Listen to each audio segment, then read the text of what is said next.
को फ़ोन करके बोला कि यहाँ पे से को फिर से पट्टी लगी हुई है और किसी ने पट्टी मारी है और यहाँ पे कोई वो लड़का रहेगा तो देख लो ज़रा। मगर कोई सीसीटीवी फुटेज देख के अंदर का सीसीटीवी फुटेज भी नहीं देख रहे, ना बैंक सीसीटीवी फुटेज दे रही है। वो बैंक भी बोल रही है हमारा काम नहीं है, हमने कंप्लेंट रेस किया है, पुलिस बोल रही है हमारा काम नहीं है, तो हम क्या करेंगे। ये डोर ओपन होता है तब पैसा बाहर आता है, मगर यहाँ पट्टी रहेगी तो पैसा बाहर ही नहीं आता। ये देखो, तो पैसा मैं कस्टमर को दे रहा हूँ कि बैंक और जो सर्विसमैन है वो लोग सब मिले हुए हैं, ऐसा लग रहा है। लोग एटीएम से फ्रॉड कैसे करते हैं। जब आप पैसे निकालने जाते हैं, विड्रॉल करने जाते हैं और आपका पैसा विड्रॉल नहीं होता, आपको मैसेज आता है ट्रांजैक्शन सक्सेसफुल का, और मशीन पे लिख के भी आता है कि ट्रांजैक्शन सक्सेसफुल हो गया, बावजूद इसके आपको कैश रिसीव नहीं होता। ऐसे जो लोग भुक्तभोगी हुए हैं, हम उनसे ही बात करेंगे कि क्या कुछ हुआ था। आपको ये दिखा दें पहले, यहाँ पे एक इंडसइंड बैंक का एक एटीएम मशीन है, और यहाँ पर ये जो एरिया है प्रगति नगर का, नालासोपारा पूर्व का इलाका है। प्रगति नगर से आगे रहमत नगर, लक्ष्मी नगर बोलते हैं इसको। इस एरिया में देखिए बहुत सारी दुकानें हैं, अलग अलग शॉप्स हैं, लेकिन यहाँ पे जो घटना हुई है उसमें कुछ ऐसा हुआ है कि जो कस्टमर आए उन्होंने ट्रांजैक्शन कंप्लीट किया, मशीन ने भी ट्रांजैक्शन कंप्लीट का मैसेज दे दिया, बावजूद इसके उनको कैश रिसीव नहीं हुआ। फिर वो काफ़ी परेशान हुए। आगे कुछ क्या हुआ, पुलिस उसमें क्या कार्रवाई कर रही है, बैंकिंग ने क्या जवाब दिया है, हम उनसे जानते हैं। हमारे साथ योगेश जी हैं, ये वो कस्टमर हैं, और नज़दीक आओ, ये दिखाओ, ये वो एटीएम है।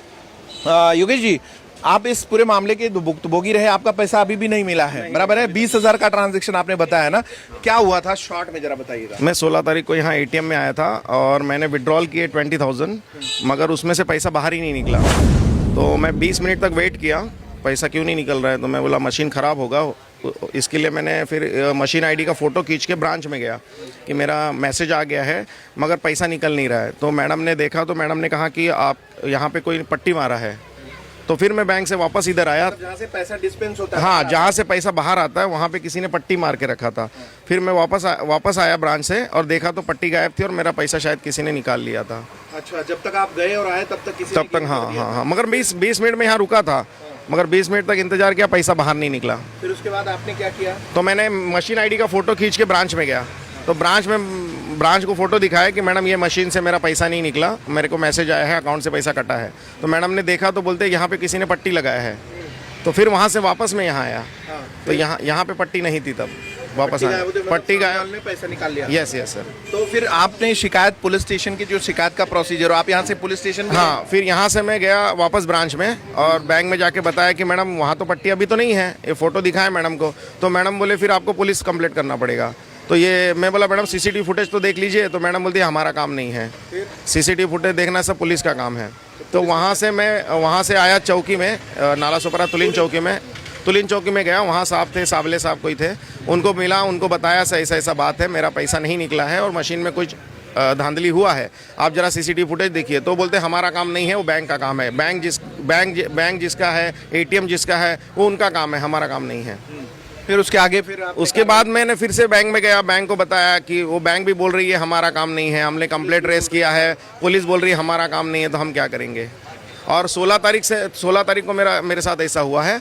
फिर उसके दूसरे दिन मैं वापस गया, तब जाके उन्होंने एफआईआर किया, पुलिस स्टेशन ने एफआईआर लिया। हाँ, बाद में। उसके बाद फिर 18 तारीख को मैं वापस आया ना, तो वापस यहाँ पट्टी मारी थी। अच्छा, हाँ, 16 तारीख के आपके कांड हुआ, उसके बाद पुलिस ने केस किया। हाँ, फिर से पट्टी लगी। 18 तारीख को फिर से पट्टी लगी थी यहाँ पे। हाँ, और फिर मैंने वापस पुलिस को फ़ोन करके बोला कि यहाँ पे से को फिर से पट्टी लगी हुई है और किसी ने पट्टी मारी है और यहाँ पे कोई वो लड़का रहेगा तो देख लो ज़रा। मगर कोई सीसीटीवी फुटेज देख के अंदर का सीसीटीवी फुटेज भी नहीं देख रहे, ना बैंक सीसीटीवी फुटेज दे रही है। अच्छा, कोई जहमती नहीं उठा रहा है? मैनेजर तो कोई जिम्मेदारी है ही नहीं उनका।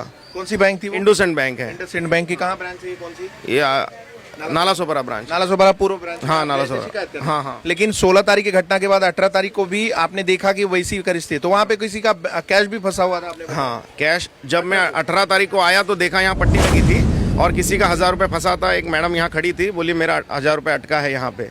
फिर बाद में पुलिस आई, पुलिस को फ़ोन किया मैंने, पुलिस आई तो पुलिस ने वो इंजीनियर को बुला के वो पट्टी निकाल के इसमें से पैसा निकाल के वो मैडम को दे दिया 1000 रुपया जो अटका था। हाँ। अब आप क्या कहेंगे लोगों से? मैं चाहता हूँ कि जो एटीएम मशीन का पैसा अगर नहीं निकल रहा है, तो यहाँ पे शायद वो पट्टी वट्टी लगाते हैं।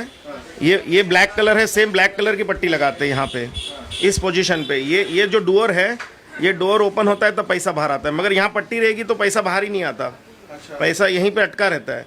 फिर जब कस्टमर पट्टी लगी थी हाँ, उसके बाद एक कस्टमर और आया था कि 28 तारीख को मेरे साथ यही हुआ, मैं 1.5 घंटा खड़ा था, मगर डिस्प्ले जो है take your cash, collect your cash यही बता रहा है, और यहाँ पे पैसा फंसा रहता है। फिर कस्टमर निकल जाता है तो वो लोग आके यहाँ से पट्टी हटा के पैसा ले लेते हैं।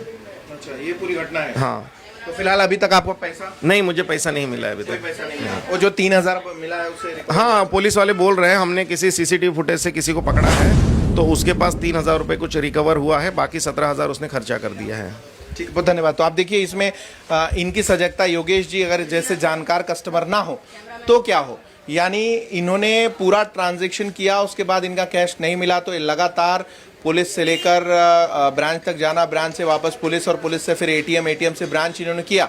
बावजूद इसके बैंक वालों की लापरवाही ऐसी कि उन्होंने इसको एक बार भी वेरीफाई करना ज़रूरी नहीं समझा, या फिर उन्होंने अपने बैंक को बताना ज़रूरी नहीं समझा कि यहाँ पे और कस्टमरों के साथ फ्रॉड हो सकता है। इन सब घटनाक्रम के बीच योगेश ने जाके शिकायत की और इनकी शिकायत पर पुलिस ने 3 लोगों को तहकीकात के लिए उठाया था, जिसमें एक को अरेस्ट किया है।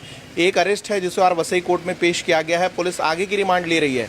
लेकिन ऐसी कंडीशन में जब आप एटीएम में जाते हैं और एटीएम को आप वेरीफाई करते हैं तो कहीं ना कहीं ऐसे पुराने जो ट्रेंड थे वो बदल चुके हैं, अभी नए ट्रेंड के फ्रॉड आ रहे हैं। ये पूरे वीडियोस जो आप स्क्रीन पे देख रहे हैं, ये वीडियोस उसकी कार्रवाई की पूरी गवाही है किस तरीके से लोग फ्रॉड करते हैं। तो अगर आपको ऐसी कोई शिकायत हो जिसमें आपका कैश डिस्पेंस नहीं हो रहा है, कैश आपको नहीं मिल रहा है, या फिर कैश आपका अटक रहा है, तो नॉर्मल स्टैंडर्ड प्रक्रिया कैसी होती है कि आपको ब्रांच को यहाँ पे जो सिक्योरिटी रहती है उनको बताना होता है, ट्रांजैक्शन नंबर उनको देना होता है, या फिर जो रिसीट मिलती है आपको वो देना होता है, उसके बाद बैंक। लेकिन यहाँ तो ऐसा था कि कैश निकल रहा है लेकिन आप